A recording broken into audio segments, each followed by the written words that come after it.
Assalamualaikum warahmatullahi wabarakatuh. Halo teman-teman. Perkenalkan, nama saya Rona Nurdila Taslima Rahab. Dan saya ini berasal dari Padang Lawas Utara. Halo guys, perkenalkan nama saya Chandra Veronica Togatarop. Saya berasal dari Lumang Simitan. Perkenalkan, nama saya Kiki Kusnita Siregar. Saya berasal dari Gunung Tua, Kabupaten Padang Lawas Utara. Halo teman-teman, perkenalkan nama saya Nurunisa. Saya berasal dari Padang Lawas. Halo guys, perkenalkan nama saya Siti Nurhalisa Nasution. Saya berasal dari Kota Tebing Tinggi, Sumatera Utara. Terima kasih. Di sini kami akan mempresentasikan hasil diskusi makalah kami yang berjudul Pendidikan Multikular. Baiklah, di sini saya Siti Nurhalisa Nasution ingin mempresentasikan tentang pengertian pendidikan multikultural. Pendidikan multikultural dapat didefinisikan sebagai pendidikan tentang keragaman kebudayaan dalam merespon perubahan demografis dan kultur lingkungan masyarakat tertentu, atau bahkan dunia secara keseluruhan.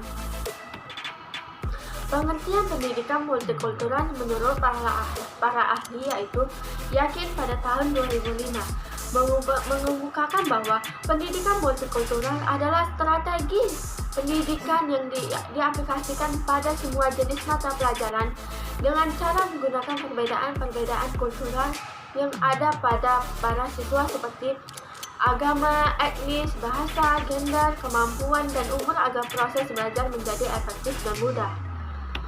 Yang kedua yaitu Musa Asy'ari pada tahun 2004 mengungkapkan bahwa pendidikan multikultural merupakan proses dan penanaman cara hidup menghormati, tulus, dan toleran terhadap keragaman budaya yang hidup di tengah-tengah masyarakat plural.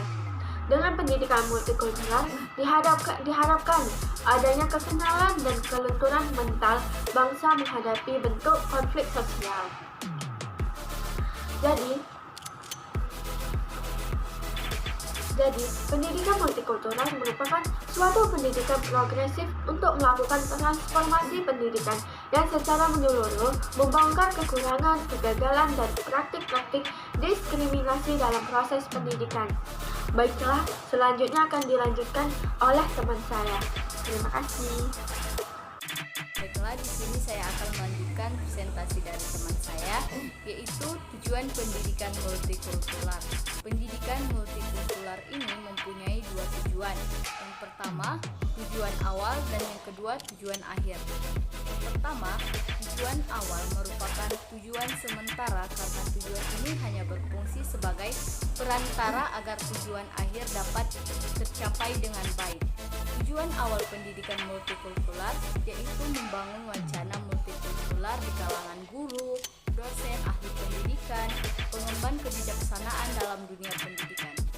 Harapannya, apabila mereka mempunyai wacana pendidikan multikultural yang baik, maka kelak mereka tidak hanya mampu untuk membangun kecakapan atau keahlian siswa terhadap mata pelajaran yang diajarkannya, akan tetapi juga mampu untuk menjadi transformator pendidikan multikultural yang mampu menanamkan nilai-nilai pluralisme, humanisme, dan demokrasi secara langsung di sekolah kepada peserta didik. Kemudian yang kedua itu, tujuan akhir pendidikan multikultural ini adalah peserta didik tidak hanya mampu memahami dan menguasai materi pelajaran yang dipelajarinya, tetapi mereka diharapkan juga mempunyai karakter yang kuat untuk selalu bersikap demokratis, pluralis, dan humanisme.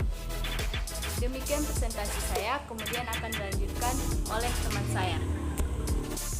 Nah, selanjutnya itu ada perkembangan pendidikan multikular di Indonesia. Pendidikan multikular relatif baru dikenal sebagai suatu pendekatan yang dianggap lebih sesuai bagi masyarakat Indonesia yang heterogen. Terlebih lagi pada masa otonomi dan desentralisasi yang baru dilakukan. Pendidikan multikular ini yang dikembangkan di Indonesia tadi sejalan dengan pengembangan demokrasi yang dijalankan sebagai counter terhadap kebijakan desentralisasi dan otonomi daerah yang sering dilaksanakan ke arah penguatan atau sufisme dan daerahisme. Pendidikan multikular yang ada di Indonesia merupakan kekayaan yang bisa menjadi modal untuk mengembangkan kekuatan budaya yang utama. Keadaan anak-anak perlu diajari sikap toleransi, dan pengajaran itu harus dibuktikan dengan sikap, tindakan, dan respek satu nama lain. Namun, selama ini hal itu cenderung hanya dibicarakan dan pada kenyataannya berbeda. Di sini itu ada pendapat dua ahli.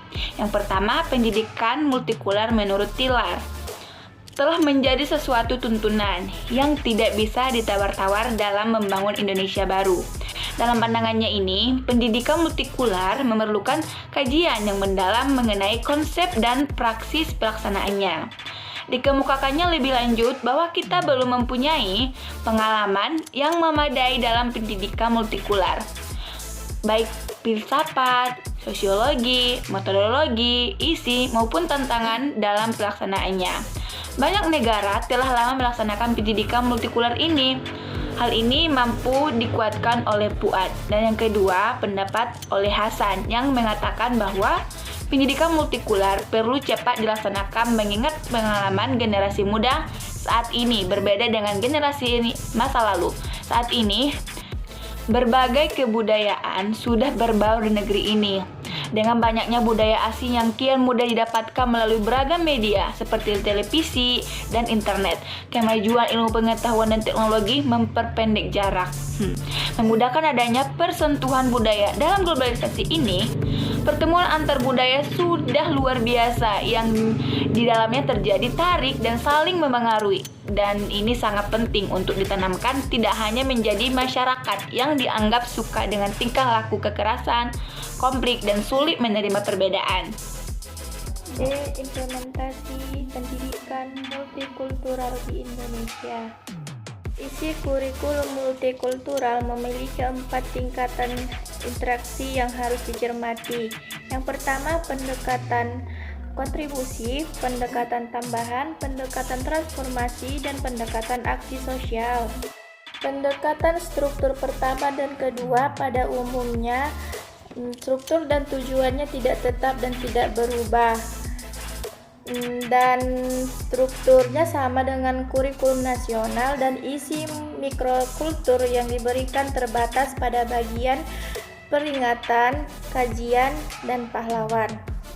Pendekatan ketiga yaitu transformasi, mengubah asumsi dasar dan memungkinkan siswa atau mahasiswa untuk memungkinkan konsep, isu, tema, dan masalah-masalah dari perspektif mikrokultural. Adapun pendekatan keempat yaitu pendekatan transformasi dengan menambah komponen mengkehendaki siswa atau mahasiswa untuk membuat keputusan dengan tentang permasalahan sosial dan menindak dalam kehidupan sehari-hari. Garis besar, materi pelajaran Sosiologi bagi siswa SMA menyebutkan bahwa pendidikan sosial adalah untuk meningkatkan kemampuan berpikir, berperilaku, dan berinteraksi dalam realitas sosial dan budaya yang bermacam-macam atas dasar etika, nilai, dan norma, serta hubungan keterampilan berperilaku kritis dan rasional dalam menghadapi berbagai masalah dalam kehidupan sehari-hari. Ini tantangan pelaksanaan pendidikan multikultural. Tuntutan utama yang dihadapi adalah bahwa proses penyebaran dan sosialisasi kebijakan pendidikan multikultural dalam kurikulum nasional tersebut perlu melibatkan semua stakeholder yang relevan di tingkat makro dan mikro dalam sistem pendidikan secara menyeluruh. Menurut TTB 2002, bahwa tantangan yang dihadapkan oleh tenaga pengajar yang kurang siap dan kurang memahami multikultural menjadi kendala utama. Selain itu, materi, sumber daya perlu bebas dari bias seperti bias kelas sosial, gender, suku, agama, dan urban. Dengan demikian, para pengarang sumber materi perlu secara perspektif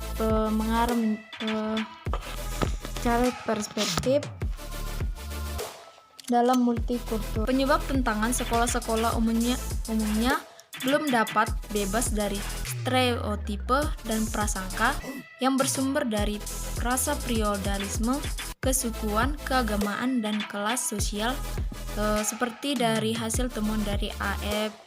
Sarifudin 2004 dan penelitiannya di 30 sekolah di 5 provinsi di Indonesia. Pada tahun 2002 mendapatkan bahwa sebagian guru yang merupakan pendatang mengkategorikan siswa penduduk asli sebagai siswa terbelakang atau orang gunung atau kampung. Stereotipe sering diekspresikan dalam proses belajar mengajar karena menganggap anak pendatang lebih baik daripada pribumi. Kebaikan pula di Pulau Jawa, guru sering menganggap anak dari daerah asal Jawa lebih pandai daripada yang siswa pendatang. Guru merupakan faktor dalam mengimplementasikan nilai-nilai keagamaan yang eksklusif dan moderatif seperti yang diisyaratkan pendidikan multikultural di sekolah. Guru mempunyai posisi penting dalam pendidikan. Guru harus mampu bersikap demokratik, artinya segala tingkah lakunya, baik sikap maupun perkataannya, tidak diskriminatif, seperti bersikap tidak adil dan menyinggung. Siswa-siswa yang berbeda dengannya, mungkin agama, ras, status sosial, ekonomi, dan lain-lain. Guru pun harus menerapkan prinsip-prinsip keadilan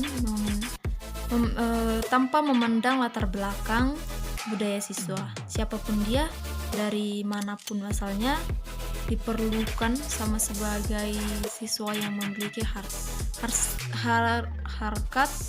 martabat sebagai manusia untuk dapat mengimplementasikan pendidikan multikultural pada tahap awal sekolah atau kampus, dapat memulai mengambil langkah dalam menciptakan lingkungan pembelajaran multikultural dan mengadakan aktivitas seperti training multikultural, workshop, seminar yang melibatkan tenaga pengajar,